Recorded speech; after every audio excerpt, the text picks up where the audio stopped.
We are off to Manchester. Actually, tell a lie, Bristol first, then off to Manchester to watch Eddie Hall, Tommy Fury, Beauty versus The Beast. Woohoo! Whoop, whoop, whoop, whoop, whoop, whoop, whoop, whoop.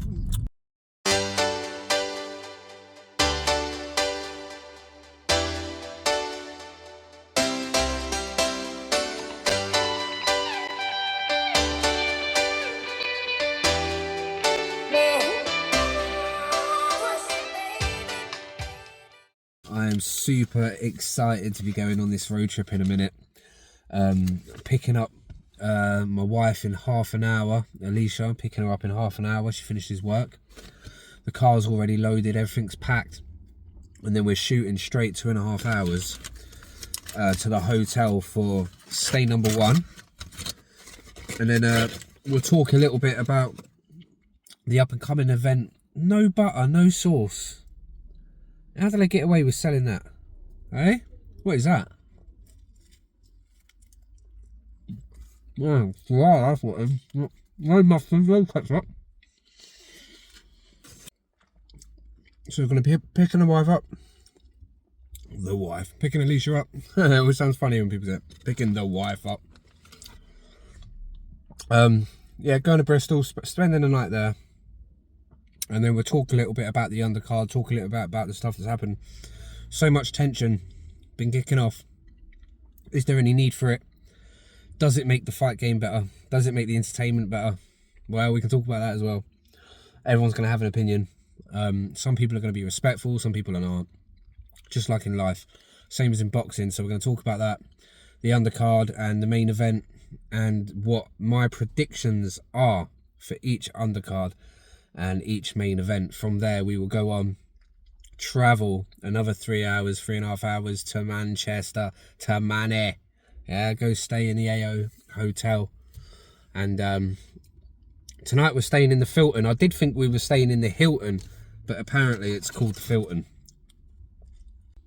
The great thing about getting away for an event is just being able to see new places as well. I've driven from London and Hertfordshire to Devon. I've done all the south coast. This will be the highest north I've ever driven, which holds well for the future, because this one will go well. Obviously, I'm a good driver. We'll get up north, and then from there in the future we can go up into the Scottish Highlands and go travel around there and see some stuff. So the road trips, all part of the fun, all part of that journey, that soul experience. And yeah, it's going to be an amazing night tomorrow night. Going to be an amazing night tonight. So much to talk about, so much to go through. Yep. Come along for the journey, guys. This is what it's all about. This is what life's all about. Let's get involved.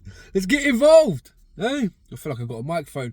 In the blue corner, weighing in at 350,000 pounds, Eddie Hall. In all seriousness, 2 big men going at it, and some other big men in the undercard, and some ferocious athletic women throwing it down.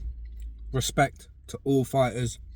Prayers go out that everyone comes back safe, but has a really, really good fight, really good time.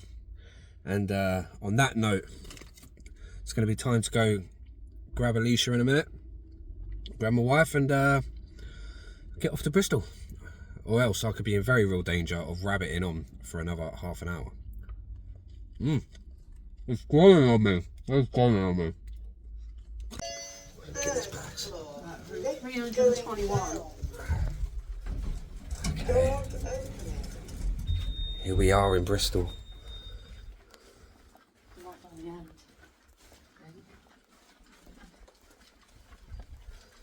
Yeah, it's sometimes I like staying in these bigger places because it's more like you can sort of get on with what you want to do without disturbing others so much, you know what I mean? Sometimes in the smaller places, they're really There's the stairs. Here we are. 3, 2, 1. Let's go. 3, 2, 1. Oh, pardon me. Ah, the light doesn't work. Okay, what about this one? I'm going to press it in my nose. Oh, is it? You got your key card? Oh, is it keycard light?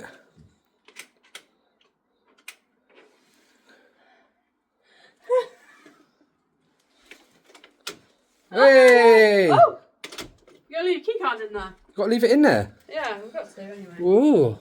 Wow, okay, so let's have a look around. This is actually really nice. This is very smart. So we've got this nice big desk area here. Which bed do you want?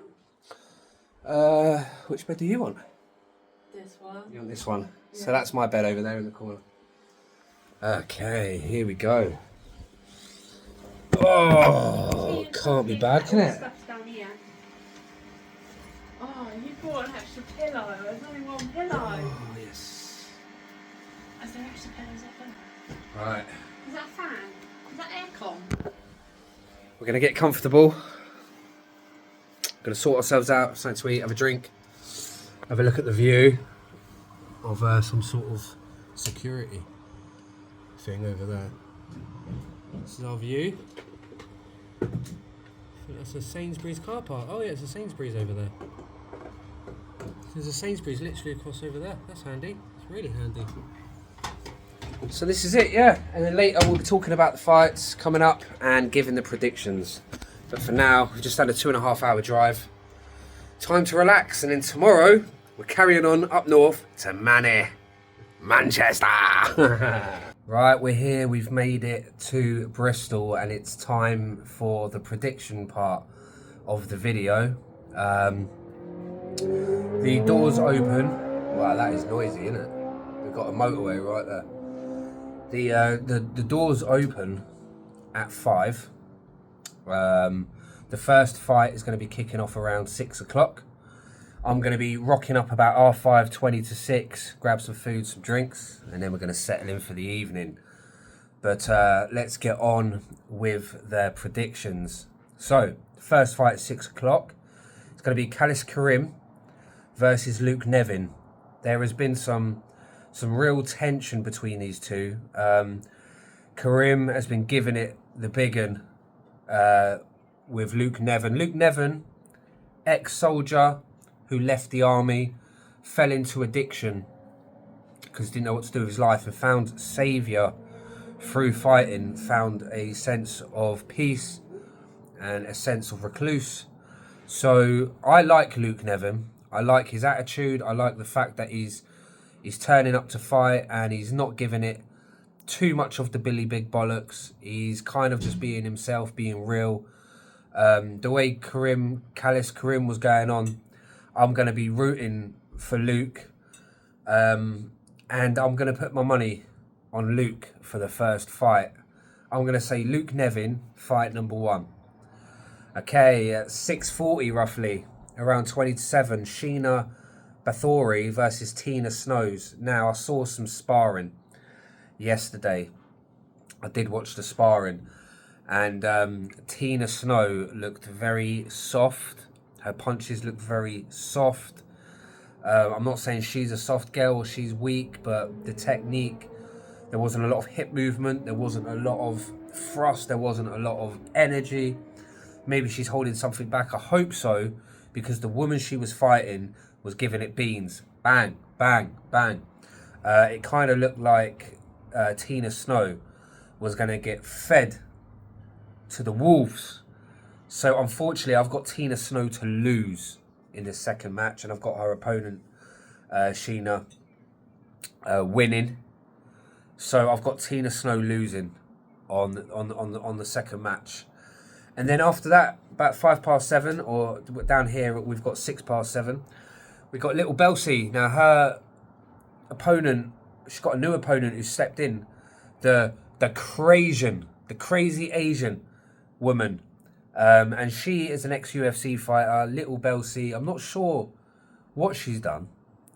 I know I think she's probably done a bit of glamour model, a bit of this and a bit of that. The way she acts, the way she dresses. I guess I'm not sure. Maybe she's done a bit of. I think she might have done a bit of fighting, but previously actually. But my money, I don't know for this one. See, Little Belsie's got the size and the reach, but the Crazian, her opponent is crazy. But is that all an act? I'm gonna go Little Belty for this one. I just feel like Little Belty's he's got the self-belief and he's taking it a bit more serious.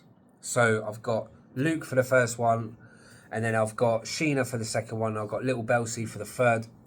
Going into Adam Brooks and Raheem Paradisi. These guys have been going at it. But with the record, with everything, with the ego of Paradisi, the kind of too much ego, too much front, goes to show, for me, that there's a little bit of shookness in there. There's a little bit of trying to intimidate the fighter because they're not confident in their own skills. Adam Brooks is holding his own. He's got a record of knocking 2 people out. And he's holding himself like he's going to let his fist do the talking. So I've got Adam Brooks at R7 against Paradisi. I've got Adam Brooks. And then we've got Jay Jones and Federiquita. I think that might have been another step in as well. I think someone called Andy is fighting now. But this is probably who it is.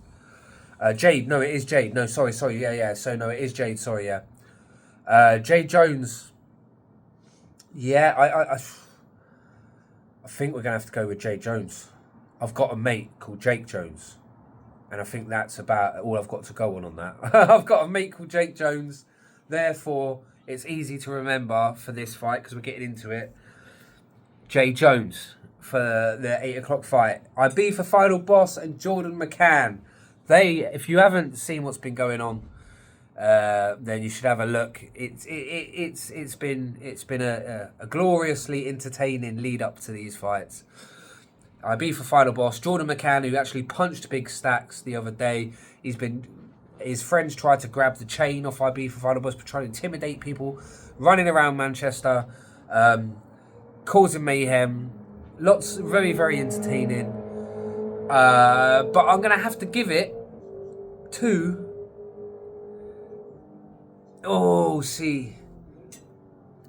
Jordan's got the temper. He looks like he could go a bit wild. However, I think IB for Final Boss has got a little bit more discipline, a little bit more skill. I'm going to have to give it to IB for Final Boss. IB for Final Boss. And so I've got the IB for Final Boss to win that fight and beat Jordan McCann, potentially by knockout. Then we've got Big Stacks versus Arms. I'm hoping this is going to be a proper fight. Because Jordan McCann punched Big Stacks in the face the other day, split his lip. It's not too bad. Big Stacks is saying that he might only want to fight punches to the stomach. I really hope. We're not paying all that money and travelling all the way up country to watch a couple of blokes punch each other in the stomach. You can watch more action than that down your local boozer, can't you? Really, it's hopefully they're going to have the proper fight. Arms wants the proper fight. Big Stacks is looking a little bit apprehensive, if I must admit. Maybe because of the demeanour of Arms and the calmness of Arms. The not getting rattled, not getting rolled up. But then again, Big Stacks is a big stack of weight and anything can happen in the boxing game. I think I'm going to give it to Arms. I'm going to give it to Arms on this one. Swarms versus B Dave. B Dave, I've not seen a lot of B Dave at all, in fact. Swarms has been around. I haven't seen any B Dave. I've seen him a few weeks back, but recently I don't know what he's up to. I don't know if he's even in the UK yet. I hope so because the fight's tomorrow. But Big Stacks, Swarms versus B Dave. I'm going to go B Dave. Is that because... I think Swarms is actually going to win. Okay, I'm not going to go on who I like. I'm going to go on... I like B Dave. He's a funny guy. I think Swarms is going to win, though. So I'm going to say Swarms for that one. I do actually think Swarms is going to win. Anthony Taylor, Matt Floyd. This is the 5 to 10 fight, the one before the main event. Fight before the main event. Anthony Taylor, Matt Floyd. Don't know a lot about these characters. However, I know they can both fight. And I've always, since I saw the name Matty Floyd, there was just something in my mind that was like, Matty Floyd. Pretty sure that guy's a pretty good bloody fighter. Recognised the name as an actual fighter, which was surprising for the Misfits card. So I'm going to have to go with Matty Floyd. I'm going to have to go with Matty Floyd because there was something about the name that rang a bell, that stood out to me, that said, boom, this guy's going to have it. Matty Floyd for against Anthony Taylor. Matty Floyd for the win. Eddie Hall, Tommy Fury. We're down to brass tacks now. We're down to brass tacks. Eddie Hall, Tommy Fury. Again, I'm going to have to leave popularity out of this because I like both guys. I do like both guys. And I don't really want to see any of them lose, and I want to see both of them win. However, I have a sneaky suspicion. That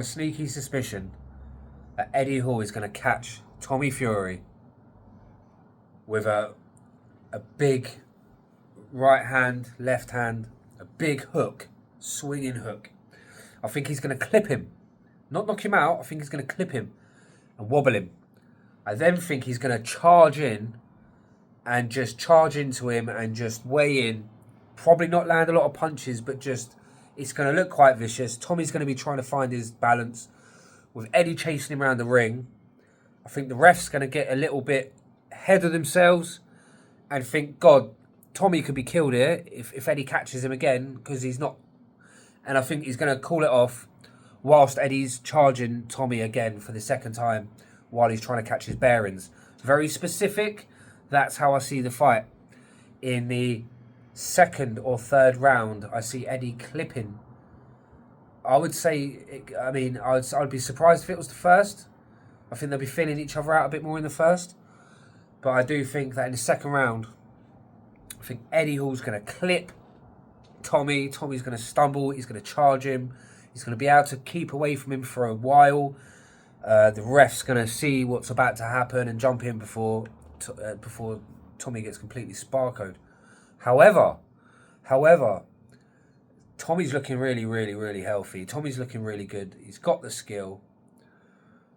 Does he have the accuracy to be able to hit Eddie exactly where he needs to hit him to cause Eddie some serious damage? Eddie's got a big, thick neck and a big head.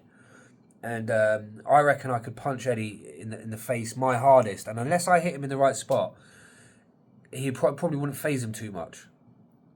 It probably wouldn't faze him too much. You know, unless it was like perfect, that perfect sweet spot, which, 2% of the face, the jaw, temples and whatever. The other 98%, if I hit him anywhere else, I don't think it's going to faze him. And I think the same thing might happen with Tommy. The old Tommy, definitely. This is why I say maybe. The old 12.5 stone Tommy, I think will be in serious trouble.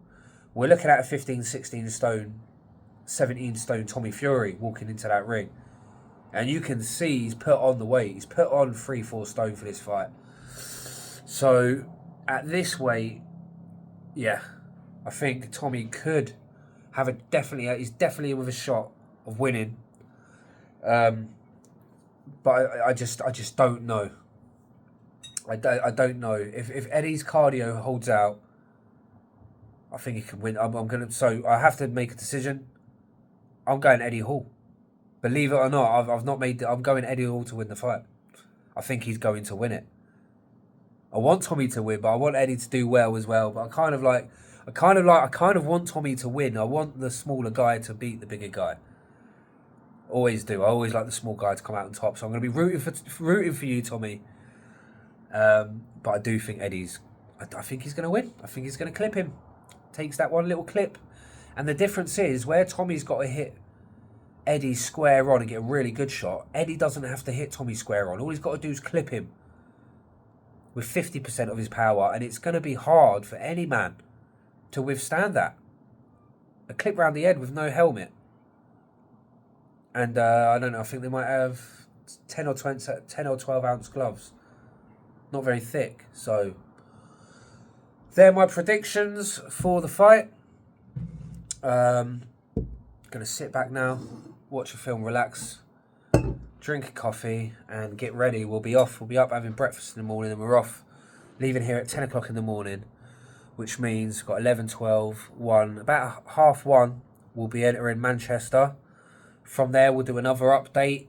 We're going to hit another hotel, chill, get ready, get all dressed up, looking nice and smart, and off to one of the biggest events on planet Earth this year. The Misfits, Eddie Hall versus Tommy Fury, Beauty and the Beast. See you there, can't wait.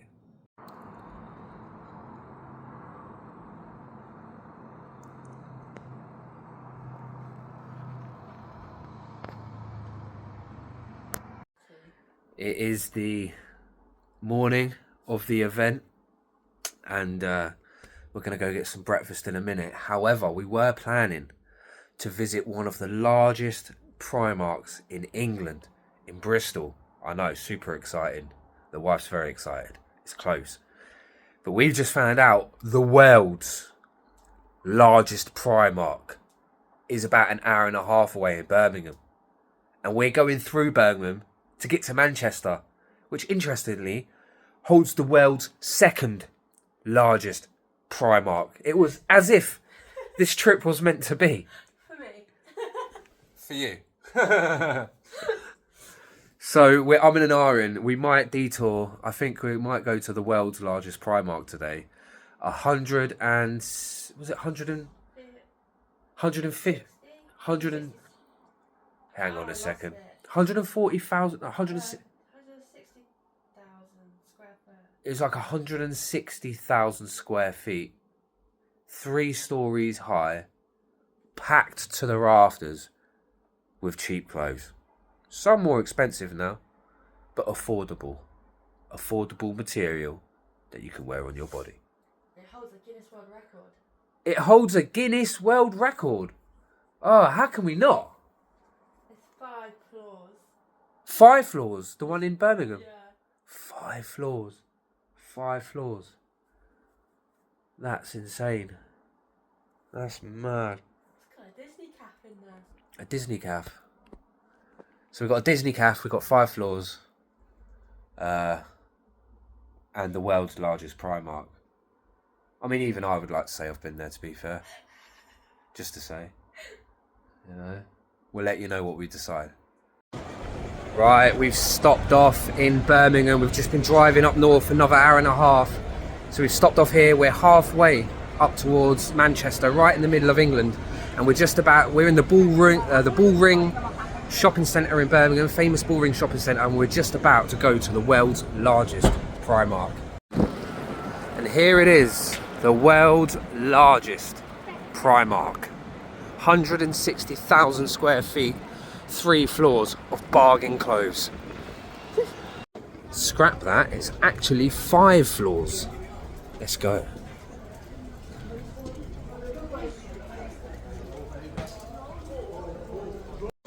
What makes this Primark quite different from the others is they've actually got restaurants in here, they've got escalators, as you can see, going all the way up. They've got beauty parts, so you could actually come into the Primark, shop, have lunch, go get your makeup done, do more shopping, and then have dinner. You could spend the whole day here if you so wished.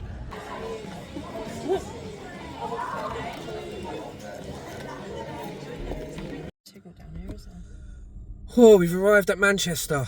Whoa. What a blooming journey that was. Here we are, room 238. Right. This is supposed to be a twin room. They've got enough beds. That's cool. Are you getting the double then, I take it? Yeah. So here we are, guys, in Manchester. Let's check the view. Always got to check the view from the hotel room. Ta-da! Well, we're right in the middle of the city centre, so what do you expect?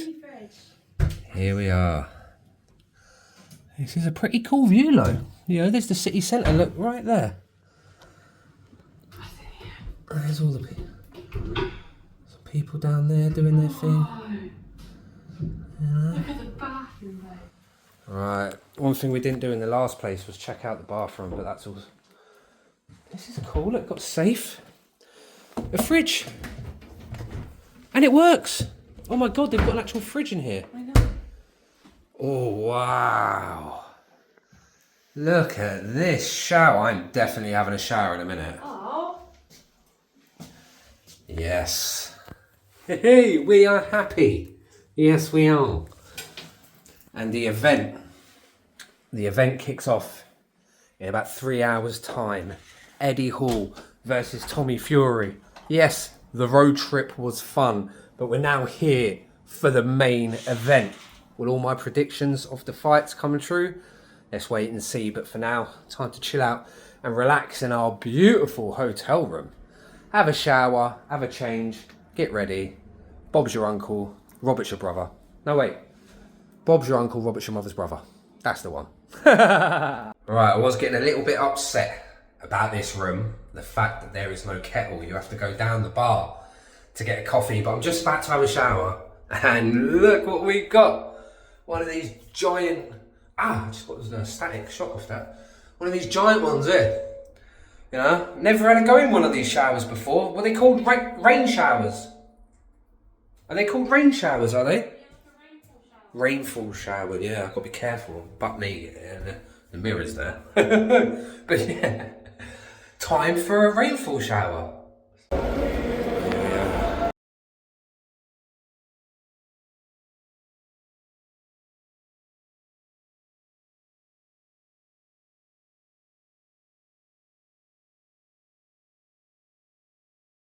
Here we are at the AO Arena. Eddie Hall versus Tommy Fury. 21,000 people. 100 meters. I just put 9 in a sprint. Going to be an amazing, amazing night. Cannot wait. Super excited. Biscuits Boxing Middleweight Division. Please welcome to the ring, the Creation.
atmosphere. We got 4 out of 5 correct so far. Let's see if Jay Jones can take the win for this one.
Supimos dónde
boxing fighter. Just how excited are you to get this journey underway? Yeah, buzzing. This arena feels weird for there to be boxing going on and not having that a minute, so can't wait to get going myself. Manchester does it better than anywhere else. And I want to get things going again. Well, we're excited to see you back in the ring. They've already told me there's some talks about another famous boxer's son. I'm hearing Sammy Hamid is the name for a potential fight for you. When can we expect this? Hey, I'd love it straight away. For me, it makes sense. Two massive boxing names, big boxing families, so why not? You see in the arena in here, boxing's certainly changed. It's an opportunity, you're enjoying it. You're going to get the people coming out supporting Campbell Hatton up here in Manchester. That's what I'm doing it for. I think Manchester needs something to sing for, so I'm going to get it going. Can't wait. Just very quickly, a very special night for you last Sunday, celebrating your father, the legend that is Ricky Hatton. How was it?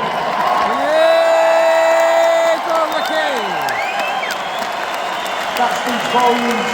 Great night for his dad. This was his fortress. Getting on for 20 years, and it's all about doing him proud. You're doing just that, Campbell. Congratulations, you're a new Misfits boxing fighter, Campbell Hatton, ladies and gentlemen. Well, son.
everyone here in Manchester, even Tony Boyle here, they saw me beat James DeGale every round last fight, fought my worst fight. The same thing happened by last fight as well. Look at my man in Manchester, even James DeGale himself that thinks I lost that fight. But it comes to my storyline. I remember this happened to me once in Thailand when I won every round with broken hand, and ever since that doesn't bother me anymore. So, like, even if I knocked him out in the first round, we lost somehow, it's just how it is. But all I'm trying to do is show every man that anything's possible. I trained myself how to fight in a prison cell. I got out of jail when I was 30 for kidnapping pedophiles. I spent all my 20s in prison, and I trained myself how to fight. I'm just trying to show every man, doesn't matter if you're in jail at 30, doesn't matter if you suffer mental abuse, doesn't matter, you know, if you grew up in the streets, any man can do anything. I'm fighting on the biggest platforms in the world. I'm beating the best fighters in the world. I'm defying all of boxing. I wasn't trained by Olympics, no amateur background, nothing. I literally taught myself how to fight, and I'm sparring with the best in the world everywhere I go. They all say the same thing. Anyways, fuck, what can I say? That lad wanted out. He wanted out from the fourth round. Like, everyone in the audience could see it. We were winning, and it was a good tough fight, but we were winning. The moment you've all been waiting for. This is our main event of the evening. Scheduled 6 2-minute rounds in the heavyweight division. Please welcome to the ring, Eddie Hall.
What's your son's name? Midas. Right, so his son's called Midas. My wife was she was waiting to see the name of that. So there you go. There you go. Well, congratulations on your baby boy as well, man. That's awesome. That's the biggest win of this night.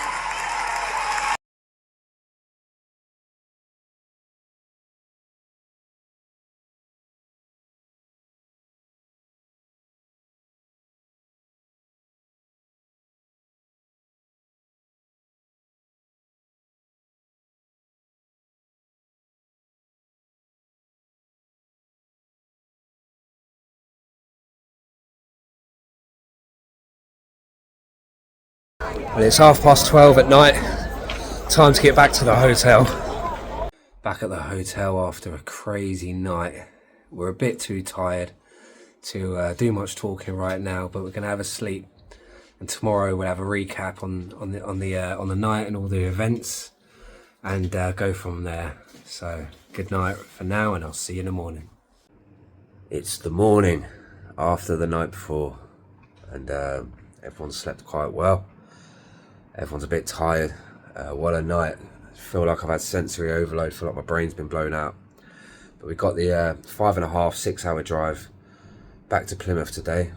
And then when I get a spare bit of time, we're going to recap over all of the fights today at some point. Maybe tomorrow, depending on how I feel after the drive later. But so much to talk about. And yeah, let's get into it now. Wow, what a weekend that was.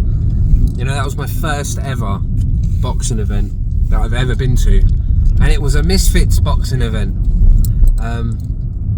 Now, hey, look, I know people that are die-hard boxing fans. A lot of them aren't going to go to watch Misfits boxing or see these boxing events, but we have to remember that yes, there are professional boxers out there, really, really, really good, and I love watching the professional boxers. You know, I've got loads of respect, and I've been following the boxing history since Prince Nassim Hamid back in the 90s. I've been watching boxing since I was a kid, but never been to an event. And hey, look, boxing and these types of martial arts and everything else, and people going to watch, all stems back from thousands and hundreds of years ago, right, for entertainment value purposes. And if you are going to go to a Misfits event, that's exactly what you're going for, and it really, really, really delivered. You know, and how did the predictions go? Well, I got 2 wrong. I really thought Eddie was gonna catch Tommy with one of them big bombs, and honestly, this close. Honestly, 6 inches from a victory. So close to catching him with some big right hooks. And the other one I got wrong, which was the soldier guy. The soldier guy against Karim Khalis, I think it was. He was against Karim. Yeah, I thought he was gonna get it, but he didn't. But yeah, 5 out of 7. 5 out of 7, not bad. But yeah, what an amazing night. It was both really, really, really tired when we got back last night, so that's why I'm recording now. But I had a great time. We went and saw the world's largest Primark. The world's largest Primark. For those of you that aren't from the UK, or probably don't maybe not have a Primark in your country, Primark is our version of like a bargain clothes shop. It's affordable. You know, you can get the more expensive stuff in there, but a lot of it is affordable, and so that was awesome to go in there and kind of see. You know, they popped up a few years back, the old Primarks, and everyone, they were really popular because you get in there, right? They copy the designs of the designer stuff, so you're getting stuff that looks designer, but you're getting it cheap. So we went in there. 5 stories of the Primark. That was awesome. In Birmingham and Manchester, I was surprised, you know, because I'm from London originally, and I've been living in Devon. I've lived all over Devon, Cornwall and London, and all over the south of England. I've not really been up north too much. I've been up to Hadrian's Wall, up past Newcastle, and as a kid and that, but as an adult I've not been up there much, and all you really hear about other places is what you hear on TV or what you hear from other people and that, and people that have lived there, they got their views on it. But until you go to an area and really experience it, you know, you don't get a feel for yourself. But Birmingham seemed alright to me during the daytime anyway, going there. I don't know if I like being near the coast, and I was very aware that I was nowhere near a beach. You know, I was very aware I weren't really too close to a beach, and I didn't like that, you know, because I live by the coast. I love being by the water. But as far as like having amenities and everything you need, and you know, we found parking, there was places to eat, places to do some shopping, obviously, with the world's largest Primark. Everyone seemed pretty friendly enough, you know, there was no issues there. And yeah, Birmingham was great. And then Manchester was awesome, you know. And I'm sure if I'd spent more time there, I could have found out, you know, I'm sure I wasn't too far from the coast in Manchester, you know, where I was staying anyway, near the city centre bit. I'm sure I weren't too far. I think I could have explored Manchester a bit more. It was busy. Driving around Manchester wasn't as easy. A lot of one ways, especially around the city centre bit. A lot of one ways. Take a wrong turn, you got to go round again and round here. But it was all right. It was all right. I got a good vibe from Manchester. To be fair, I wouldn't mind spending a bit more time up there and exploring a bit more. Possibly going up towards Morecambe Bay, where Tyson Fury originally was from, and that the Furies and stuff. But yeah, no, Manchester had a great feel to it. Lots of shopping again, places to eat, things to do, and we walked back through the city centre for 20 minutes at midnight, and there was people out skateboarding, there was people riding their bikes, there was people out still. Obviously 15 to 20,000 of us had just emptied out of an arena, so there's bound to be a few extra people about, but didn't see any trouble, you know. It was alright, I felt safe. And yeah, and where I grew up in London, there was definitely some areas I wouldn't have felt safe walking around at half past midnight, do you know what I mean? So yeah, big up to Manchester and Birmingham and all of the cities that are still holding it down, you know. But all of the places that are still just trying to go about their business and do their thing, and it kind of in bigger terms, but in very similar terms, it kind of represents boxing, doesn't it? Everyone's just trying to do their thing. They're trying to work out their plan. They're trying to win their fight, you know. And it's not because they want to hurt someone, upset someone. It's because they want to better themselves. And I think if we keep that in mind, that if someone is trying to do well in life, and if someone's doing their thing, you know, it's important to give encouragement, I believe. We'll start encouraging each other a bit more and stopping with the hate, because I'll be surprised. Tommy Fury got booed when he came on to fight. Jordan McCann got booed when he came on to fight, but I kind of get that, but I still think like it was a bit harsh, the amount of booing, because I thought he wasn't even going to turn up to fight Jordan McCann. I thought he was going to just let everyone down, but he turned up and he gave it a go. And I think because I come from a background of martial arts, win, lose or draw, you give your opponent respect. You give the judges respect. Everyone around everyone involved, you give respect. You even bow before you come into your dojo, you know, and things like that. It's all respect. So when I saw like 15 to 20,000 people boo one guy on his own as well in a ring, and I thought, oh man, because I just wouldn't want to be that guy, you know. So it's harsh, really. It was harsh. It was ruthless. The British public are ruthless. If they don't like you, they're going to let you know. They're going to let you know. And if they like you, though, on the other hand, the cheers for the people that they liked, you know, the cheers was through the roof. So the support, the British people, they'll support you as well if they like you. But I think a bit of encouragement, a bit of respect, you know, a bit more. But hey, like I said, it was all for entertainment purposes, wasn't it? So we can't read too deep into it. It was an amazing weekend. Thank you guys if you've watched the video. I hope you have enjoyed it. And yeah, I know the fight clips were few in here and there, but there's many fight clips, proper fight clips online, just trying to get a bit of the atmosphere and getting a bit of what's going on. But yeah, guys, now take care. It was an amazing night. We're gonna be doing more things like this as well on the channel, getting out there, going to some events, seeing some wild things going on, just having a blast, living life. And I understand, you know what I mean, not everyone gets the opportunity to have a blast and do the things they want to do. So if they want to watch these kind of videos and get a feel for it and maybe see what it's all about, and maybe attend themselves one day to these kinds of events, or if they can, if it's possible, But yeah, no, absolutely amazing. Wouldn't change anything. And it was an amazing Father's Day, early Father's Day present from my wife. So thank you, baby. What an amazing gift. Yeah, it was awesome, wasn't it? It was awesome. But yeah, it was just nothing to complain about. You know, nothing to complain about. Absolutely spot on. And to all the fighters that fought at the Misfits event, well done. You all deserve respect for getting in the ring. You all done your thing. You didn't let the crowd down. The paying public, they're coming to pay to see you, entertain them. You know, you didn't let them down. You got in the ring and you done your thing, and it was absolutely amazing. Bling bling ching ching.